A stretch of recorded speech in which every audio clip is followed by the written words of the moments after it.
Stephen Curry, Golden State Warriors, the finishing flaw no one talks about. For most of us, Steph Curry feels like a glitch in basketball's code. He is often seen as a human cheat code, the man who can pull up from 35 feet like he's tossing a paper ball into a trash can. But beneath the highlights, the celebrations, and the record-breaking threes lies one of the weirdest weaknesses you've probably never noticed. Steph Curry, the greatest shooter alive, has quietly struggled with finishing at the rim in traffic. Crazy, right? The same guy who broke defenses, shifted the geometry of the court, and forced entire franchises to redesign their rosters. Struggles when it's just him, a defender, and the rim. Let's rewind a bit. During the early dynasty years, around 2015 to 2019, Curry averaged nearly 65% at the rim, which is not bad, but that's deceptive. Because a huge portion of those finishes came from uncontested layups created by Golden State's system, they were constant off-ball screens, perfect spacing, and defenders terrified to leave Klay Thompson open. But when defenders actually trapped Curry, they forced him to attack downhill, or met him at the rim with length, making the numbers dipped hard. If you watch him drive against long teams like the Raptors or the Bucks, that's where it shows up. Curry's size, 6'2" and 185 pounds, becomes his biggest limitation. He doesn't have the vertical pop of Ja Morant or the hang time of Jordan. He relies on timing, angles, and trickery. When bigs like Giannis or Brook Lopez are waiting in the paint, those crafty scoop layups start to look not so crafty. During the 2019 finals, the Raptors figured his weakness out and banked on it. They blitzed him high, switched Siakam or Ibaka on him, and made every lane a jungle of limbs. Steph had to work for every inch. In Game 6, he shot 6 for 17 inside the arc, which was absolutely brutal. It wasn't that he couldn't create space, it was that when he got to the rim, he couldn't always finish. And that's where the weirdness of Curry's weakness really lies. He's too good from everywhere else. He is so good that, in fact, when he gets to the rim and misses, it shocks us. We remember the 35-foot dagger, not the blown layup that led to it. But there's a thing about Steph, he's always self-aware. He has known this flaw for years, and he's evolved around it. When it was a floater game, he developed. Offhand finishes, he gets to sharpen them. Pump fakes to draw contact, he mastered it. Instead of jumping higher, he learned to pause, to wait, to absorb. It's not brute force, it's ballet. Till today, the numbers don't lie. In the 2022 to 2023 season, Curry shot 61% within 5 feet of the rim. He was good, but not elite compared to guards like Kyrie Irving or Ja Morant. For context, Ja was at 68%. That's a 7-point gap between two undersized guards, one who thrives above the rim and one who dances below it. Steph's entire offensive ecosystem is built to hide that flaw. The spacing, the screens, the quick release passes. Because when you take that away and force him to be a traditional slasher, you suddenly realize he's mortal. But maybe that's what makes him even greater, because Steph Curry doesn't overpower the game, he rewires it. His weakness isn't a defect, it's a limit he learned to bend until it broke. He can miss 4 layups and still bury a 35-footer that ends the night. And that's the paradox of the greatest shooter ever. The closer he gets to the rim, the more human he becomes. And the further he steps away from it, the less human he looks. James Harden, Houston Rockets, the left-hand paradox. Arguably, James Harden might be one of the most unstoppable scorers the NBA has ever seen. His step-backs, crossovers, isolation plays, all pure poetry. But here's the weird thing. The man who made scoring look effortless has one of the most noticeable, but yet least talked about one-dimensional weaknesses in modern basketball. He's almost too left-handed, not just left-hand dominant. We are talking left-hand dependent, as in, if you shut that side down, you shrink his entire offensive universe. No doubt, this sounds crazy because Harden's resume is loaded. 2018 MVP, multiple scoring titles, 36 points per game in his peak year, and an entire offense once orbiting around his step-back threes and drives. But defenders were quick to notice something deeper. Almost every one of those iconic plays begins and ends with his left hand. Let's break that down. The way Harden drives, he sets up with the ball on his left hip, shoulder low, using that natural angle to shield off defenders. If you push him right, the rhythm breaks, and his dribble slows. His gather ability then feels delayed. Even his signature step back, that legendary space-creating move, it's built off his left leg, launched left, with a rhythm that doesn't quite translate to the opposite side. However, teams started catching on, and by 2019, elite defenders like Kawhi Leonard, Drew Holiday, and even Giannis in switches began forcing him right on purpose. The results? Well, noticeable, his field goal percentage dropped nearly 8% on right side finishes compared to left. And in the playoffs, those small percentages became magnified. But the weirdness doesn't end there. Even when Harden drives right, he still tries to finish with his left, contorting his body in impossible ways just to get that release angle. It looks awkward, sometimes genius, sometimes tragic. In a way, it's his gift and his curse. He's so good at manipulating defenders with his left that he rarely needed to diversify. That's the paradox. His greatest weapon is also his most predictable one. Think back to the 2018 Western Conference Finals versus the Warriors. At Game 6, Harden was electric early, dancing with the ball, shaking Klay Thompson, draining stepbacks. But as the game tightened, Golden State forced him right every time. The result? Turnovers, awkward floaters, and missed layups. That small adjustment flipped the entire rhythm of the Rockets' offense, and in a sense, the series. Houston lived and died by Harden's left hand that night. The irony is, Harden knows it. Over the years, he's tried to mix it up, adding a floater, developing better right-hand control, and using his body more to protect angles. But habits are muscle memories built over decades. Even in his later years with Brooklyn and Philly, you would still catch the same pattern.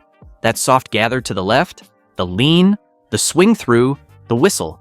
In 2021, when defenses began cracking down on foul calls, those awkward reach-ins he had once baited, his efficiency plummeted. He couldn't rely on the whistle. He had to rely on that right hand, and it wasn't ready. Now, here's the part most fans miss. Harden's weakness doesn't make him less great. It makes his dominance more fascinating, because every time he still finds 30 points in a game despite that limitation, it's proof of just how elite he is at mastering imperfection. He built a career on one side of the court, one hand, one rhythm, and still made it look unfair. So yeah, Harden's left hand might be his most dangerous weapon, but it is also the tell of the recipe that every magician has a trick, and every trick has a direction. With Harden, it's always his left. Giannis Antetokounmpo, Milwaukee Bucks, the free throw fear factor. Giannis Antetokounmpo might be the most physically overwhelming player of this generation. A 6'11" freight train with guard speed, big man strength, and wingspan for days. When Giannis comes downhill, defenders don't try to stop him. They all try to survive him. But hidden beneath all that dominance lies one of the weirdest mental blockades in basketball. It's not his shooting form, not his jump shot mechanics, just the free throw line. For a man who can dunk over people without effort, the sight of 15 feet of open space and silence has always been his kryptonite. Early in his career, it wasn't that bad. Low 70s from the line. It was respectable and manageable. But as he grew into a superstar, the pressure grew too. By the 2019 to 2020 season, Giannis was hitting just 63% from the stripe, and that's when something strange started happening. He began taking forever. You remember it? The infamous 10-second violation countdown. Fans chanting, referees watching, Giannis spinning the ball, bouncing, inhaling, exhaling, and rehearsing like he was psyching himself up for a penalty kick, not a free throw. And when you watched him, you could see it. Not physical hesitation, but mental overload. The free throw had become a psychological warfare. It was Giannis versus Giannis, however. Defenders saw an opening on how to hack a Giannis, foul him early, slow the game down, and suddenly, the most dominant player on the planet looked vulnerable. In the 2021 playoffs, it nearly broke him. The Nets dared him, the Hawks tested him, and then, on the biggest stage, the NBA Finals, the whole world watched his ritual again and again. Bounce, spin, deep breath, and prayer. It went on to become a storyline of its own, but then came Game 6. The night Giannis flipped the script. He scored 50 points and, unbelievably, hit 17 of 19 free throws. In a game where pressure could have crushed him, he turned his greatest fear into his weapon. That wasn't luck at his doorstep, that was grit. Still, the weakness hasn't disappeared. Even after the championship, his percentages continue to waver. 64%, 65%, sometimes lower. Every season, every trip to the line feels like a coin toss between confidence and chaos. But that's what makes Giannis fascinating, because his weakness isn't mechanical, it's emotional. It's what pressure does when the cameras zoom in and the crowd starts counting. He can block shots, Eurostep past 7-footers, and dunk from the free throw line. But when he's actually standing on the free throw line, his brain becomes his biggest defender. The Bucks have tried everything: meditation, rhythm drills, and visualization. Giannis even joked about it once: "I'm gonna keep shooting till I make 'em." That's the Giannis way. Not perfection, but persistence. He doesn't hide from the weakness. He walks right up to it, stares it down, and says, "We're not done yet." And maybe that's why fans love him more for it. Because in a league full of flawless highlight reels, Giannis reminds us what imperfection looks like. Loud, awkward, human, but still unstoppable. The free throw line is still his battlefield. The difference is, now he walks onto it like a warrior who's already won the war. Russell Westbrook, Oklahoma City Thunder, the tunnel vision dilemma. Russell Westbrook is known as chaos in motion, a force of nature disguised as a point guard. He's the kind of player who makes every play feel like a thunderstorm. But with all that energy comes a flaw so obvious, yet so overlooked, that it's become part of his identity. For Russ, every possession is a mission. He doesn't just attack, he charges. There's no half speed for him nor hesitation. He is wired to go through defenders, and not around them. That's what made him special, and also hurt him the most. Let's travel back to 2016 to 2017.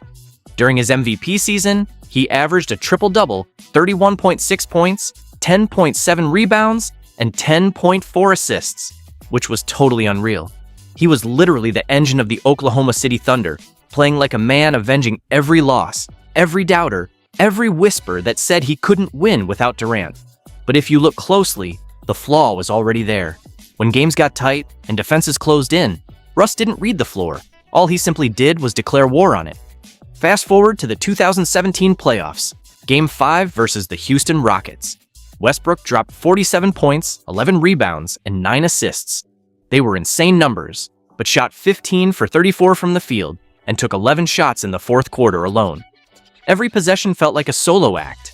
It wasn't that he didn't trust his teammates, it was that he trusted his own fire way too much, and that's the tunnel vision dilemma. Westbrook's intensity is the same fuel that makes him unstoppable, that also blinds him in key moments. When he sees the rim, the rest of the world fades away. It's always Russ versus the rim, and the rim usually loses. But sometimes, so does his team. You could feel it again in later years. In Houston, Washington, even LA. Each stop had the same story. It was flashes of brilliance, swallowed by bursts of frustration. The 2022 Lakers run might be the best example. Russ was still explosive, still fast, but every turnover felt louder, every missed pull-up jumper looked heavier. Fans booed, analysts dissected, and Westbrook trended unfair, but painful. Despite all the noise, one truth remained. Russell Westbrook never quit, nor lost his identity. He would rather crash through walls than tiptoe around them. His tunnel vision is not a flaw of arrogance, it's a flaw of belief. Russ believes so deeply in himself that he forgets basketball is sometimes about slowing down, but that's what makes him Russ. You don't get 198 triple-doubles, an MVP, and 9 All-Star appearances by being cautious. You get them by living on the edge of chaos. The paradox of Russell Westbrook, he's both the spark and the storm, the man who can ignite an arena or burn it down with the same intensity. So when you watch him drive headfirst into 3 defenders with 12 seconds on the clock, that's not recklessness, that's Russ being Russ. And for better or worse, the game's never been more alive because of it. Before we go on, don't brick this one like a bad free throw. Smash that like button, drop a comment, and subscribe so you never miss another analysis like this one. Ben Simmons, Philadelphia 76ers, the fear of shooting.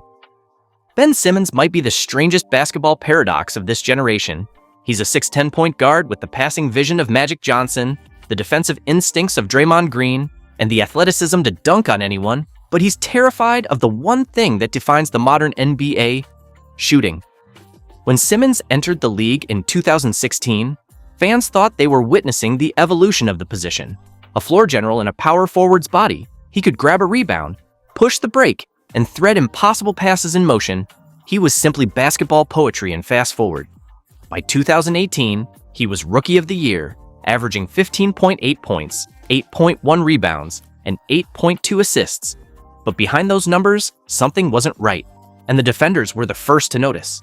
He never pulled up, never took a three, and not even mid-range. At first, people brushed it off. With the excuse he was young, he will develop into a jumper. Giannis did, LeBron did. But years went by, and the shot never came. Then came the moment that defined everything. Game 7 of the 2021 Eastern Conference semifinals against the Atlanta Hawks. It's fourth quarter, tight game, Simmons drives baseline, has an open dunk, and passes it out. The crowd froze, and his teammates looked stunned. That one play said more than a stat sheet ever could.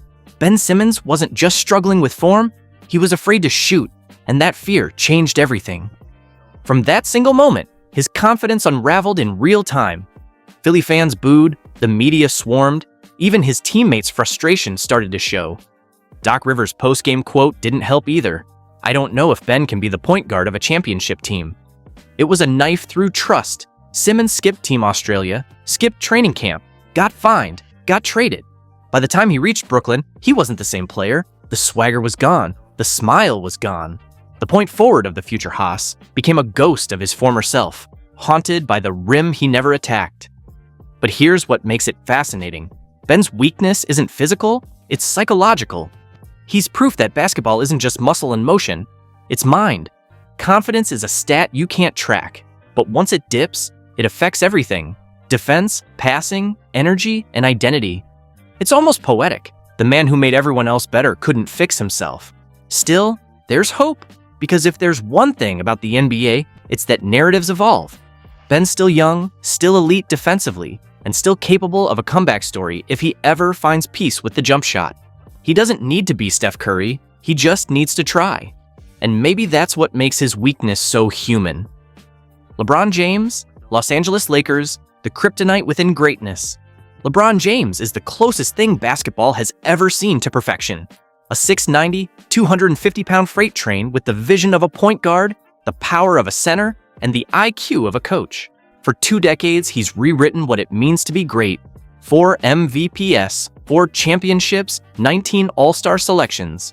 But even LeBron James, King James himself, has a weakness, and it's one that has quietly followed him through every era of his career: the free throw line.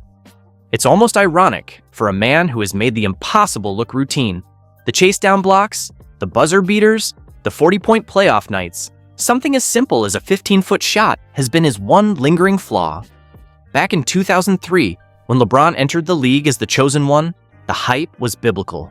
And for the most part, he delivered, but even in his rookie year, one stat stood out: 75% from the free throw line, which is not terrible, but not great either. By 2011, when he joined the Miami Heat, his percentage had dropped 76%, 72%, sometimes dipping into the 60s. And these weren't just numbers, they were moments. Think back to the 2011 NBA Finals against the Dallas Mavericks, the series that still haunts him. Every time LeBron went to the line, tension filled the arena. The crowd knew it, so did he. In clutch time, his hands weren't as certain, his rhythm not as smooth. It wasn't the shot itself, it was the pause before it. That small hesitation that separates confidence from doubt. Even years later, in Cleveland and Los Angeles, the pattern stayed. He could dominate the paint, hit step-backs, even shoot from logo range. But the free throw line? It was his quiet battle, a weakness so small, yet so revealing, because it's about control. LeBron thrives in chaos. He's unstoppable in motion, unguardable when reading a defense. But standing still, alone, no help, no rhythm, that's where his humanity shows. The man who built his legend on movement is most vulnerable when frozen. And in those moments, you see something rare. Not the king, but the man behind the crown. He never ran from it. He adjusted, worked on his form, changed his pre-shot routine multiple times, from 3 dribbles to 1, from deep breaths to quick releases. And even when he missed, he never let it define him. That's the true LeBron difference. Most players' weaknesses break them. His? It just makes him work harder, because when the game's on the line, and the crowd's roaring, and he drives through 3 defenders to dunk over time itself, no one's thinking about a missed free throw in the second quarter. That's what makes him legendary. Not perfection, but persistence. LeBron James continues to prove one thing: Even with kryptonite, the king still reigns. Shaquille O'Neal, Los Angeles Lakers, the Hack-a-Shaq curse. Shaquille O'Neal wasn't just dominant, he was devastating. At 7 feet 1, 320 pounds, Shaq didn't play basketball. He rearranged it. He bullied centers, shattered backboards, and made defenders look like background extras in his highlight reel. There's a reason players literally moved out of the paint when he caught the ball. But behind all that power was a flaw so glaring, it became a strategy, the infamous Hack-a-Shaq. Let's travel back to the early 2000s, Shaq's golden years with the Los Angeles Lakers. 3 straight championships, finals MVPs, averaging 29.7 points, 13.6 rebounds, and shooting nearly 58% from the field. He was unstoppable, unless you put him on the free throw line. Shaq's kryptonite wasn't a rival, it wasn't an injury, it was 15 feet of hardwood and a lonely shot that never seemed to fall. His career free throw percentage pegs at just 52.7%, and on some seasons, it went even lower. It got so bad, coaches started using it against him intentionally. That's how Hack-a-Shaq was born. A simple plan: foul Shaq before he could dunk, force him to earn it from the line, and odds were he wouldn't. There were nights he went 5 for 15, on some others, 3 for 18. Crowds chanted, "Hack-a-Shaq," every time he touched the ball, and his frustration was quite visible. Not because he didn't practice. Shaq worked on it daily, but it wasn't mechanical, it was mental. The moment he stood alone at that line, with 20,000 eyes locked in, the confidence that made him unstoppable suddenly vanished. Yet here is what made Shaq different. He never hid from it. He owned up to his flaws. He often laughed about it and told reporters about it. In the 2000 NBA Finals, he averaged 38 points and 16 rebounds. Even with the missed free throws, he was still the most dominant force alive. That's what makes his weakness fascinating. It didn't define him, it humanized him. He was a superhero with one visible flaw, and instead of Shaq letting it break him, he allowed it to become part of his myth. Hack-a-Shaq wasn't just a tactic. It was culture, video game jokes, late-night talk shows, even NBA rule debates. If defenders from that era were asked about Shaq, they would rather foul him than face him in the paint. Because even if he missed 2 free throws, his next play would dunk on the entire opponent's team and hang on the rim just to remind you who he was. Kyrie Irving, Dallas Mavericks, the isolation illusion. Kyrie Irving might be the most mesmerizing ball handler the NBA has ever seen. His dribble isn't just skill, it's sorcery. Making has tagged it second to none. The kind that makes defenders stumble, fans gasp, and slow-motion replays feel like art. From the streets of New Jersey to the bright lights of Cleveland, Kyrie built his name on magic. From his handles, footwork, creativity, and the kind of shot-making that makes you question physics. But beneath all that brilliance lies a flaw so subtle you barely notice it, until it matters. Kyrie's weakness is isolation. Not isolation as in one-on-one play, that's his strength, but isolation as in playing alone, a flaw that lives somewhere between trust and control. Back in 2016, when Kyrie hit that now legendary dagger over Steph Curry in Game 7 of the Finals, he became a hero, a world champion, and for a moment, it felt like he could lead any team on earth. But when he left Cleveland to run his own team, the cracks began to show. In Boston, his talent was undeniable, averaging 23.8 points, 6.9 assists, 40% from deep. But in all of these, his leadership was unsteady. He was brilliant individually, but something about his rhythm didn't sync with others. His possessions stalled, and the ball stopped moving. He could destroy any defender, but often, his own team's flow too. It wasn't selfishness, it was control. Kyrie's basketball genius runs so deep that sometimes he trusts his own hands more than the system around him. When plays break down, he doesn't look for a bailout, he creates one. But in doing that, he sometimes isolates himself from the team rhythm, turning fluid offense into solo art. That's the irony of Kyrie Irving. His brilliance shines brightest alone. And yet, the game isn't meant to be played that way. In Brooklyn, we saw it again. Moments of genius mixed with moments of chaos. That 60-point game against Orlando, it was pure wizardry, but the off-court drama, the absences, the unpredictability, they all echoed the same theme: isolation. Even in Dallas now, alongside Luka Doncic, the chemistry looks magical and fragile, both at once. Because Kyrie's gift cuts both ways. When he's locked in, he's poetry in sneakers. But when he's detached, even slightly, the magic turns into mystery. Yet, there's something almost beautiful about it, because his weakness isn't physical. It's philosophical, and Kyrie plays like basketball is a language only he truly understands. And maybe that's why his game feels otherworldly, because it kind of is. Kyrie Irving's isolation isn't just on the court, it's in how he approaches the game itself. As a personal quest, a canvas for expression, sometimes it costs him rhythm and also his wins. But when it clicks, when the world fades and the ball dances, you remember why we still watch in awe. Kyrie's weirdest weakness is also his greatest beauty. He's too brilliant to play simple. Trae Young, Atlanta Hawks, the giant problem in a small frame. Trae Young walks onto a court like a kid who refused to grow up, but still runs the playground. Barely 6 feet tall and 180 pounds, somehow he is one of the most feared scorers in the NBA. Trae doesn't just play basketball, he provokes it. He taunts defenders with his range and mocks logic with his confidence. But behind that flair lies a weakness that every elite guard before him had to face. Defense. His biggest challenge has always been size, something you can't fix in the gym. And it's not just about being short, it's about being small in a league full of giants. When the Hawks are on defense, opposing coaches lick their lips. They call for the screen, get Trae switched onto a bigger guard, and suddenly, it's hunting season. A flash back to the 2021 Eastern Conference Finals. Trae was awesome, averaging nearly 29 points per game, hitting impossible shots, and silencing Madison Square Garden with ice-cold swagger. But when the Hawks needed stops, every possession became a mismatch. Bigger guards like Drew Holiday, wings like Chris Middleton, they targeted him relentlessly. One screen, one switch, one post-up, and the play was done before it began. It's not that Trae doesn't try, he does. But no matter how sharp your instincts are, a 6-foot frame against a 6'7" forward is like bringing a knife to a tank fight. However, the numbers tell the story too. Trae's defensive rating often ranks near the bottom among guards. In clutch minutes, coaches hide him on the weakest offensive player, hoping his offensive fireworks outshine his defensive struggles. And sometimes, they do. Because when Trae is cooking, there's nothing you can do. He will pull up from 35 feet, lob it to Capella, and have the crowd chanting "Ice Trae" like it's a ritual. But it's that same firepower that hides the shadow side of his game, a side opponents exploit in silence. Still, what makes Trae fascinating isn't just the weakness, it's how he weaponizes it.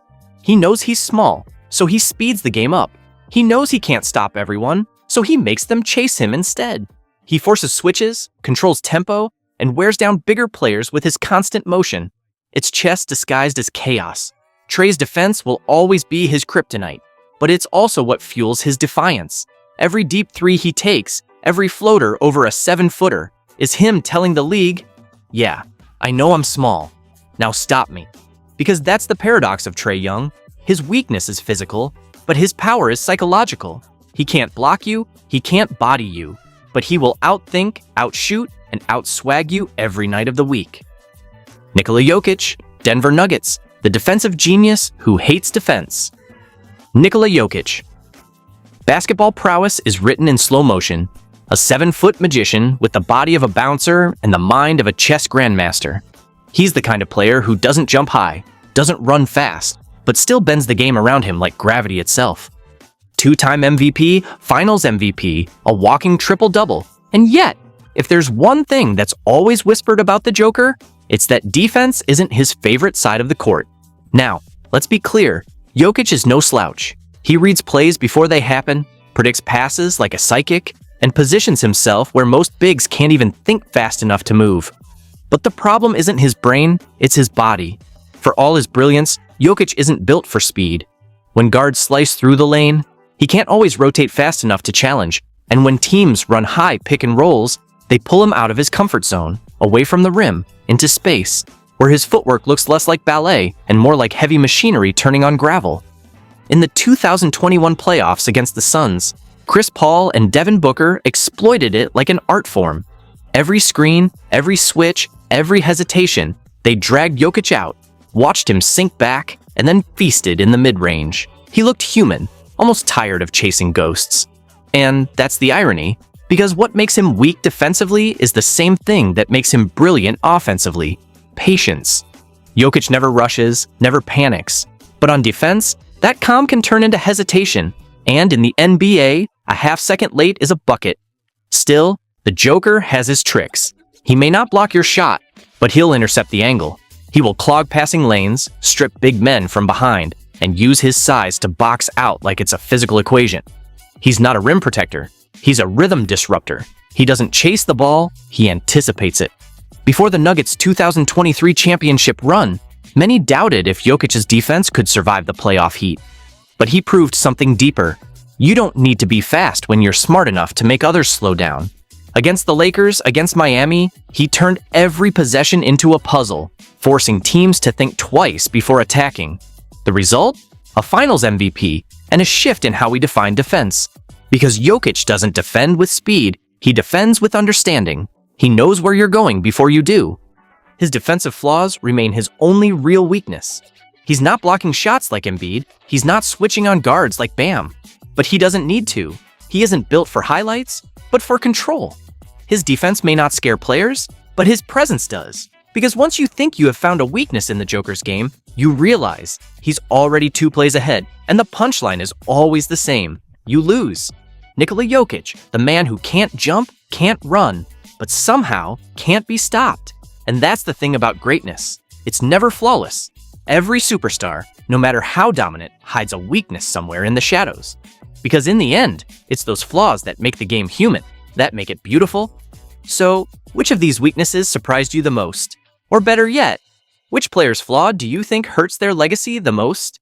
Drop your thoughts in the comments, hit that like button if you learned something new, and don't forget to subscribe, because next time, we are breaking down the strengths that changed basketball forever.